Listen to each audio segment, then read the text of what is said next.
at home. Commissioners say voters should do their research early and make a list of chosen candidates to speed up the voting process.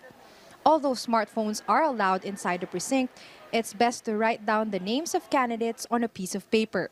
Sample ballots are also allowed. If possible, you should visit the COMELEC's Precinct Finder page to know where you are voting.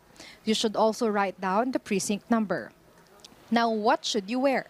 Commissioner George Garcia says any color is accepted, even those identified with the campaigns. But do not wear shirts or even masks bearing the names or faces of candidates to the voting center.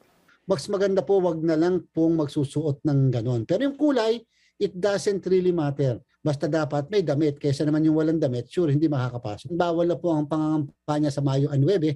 Simula po nga ng Mayo 8, bawal na po ang campaigning. You may head to the precinct anytime from 6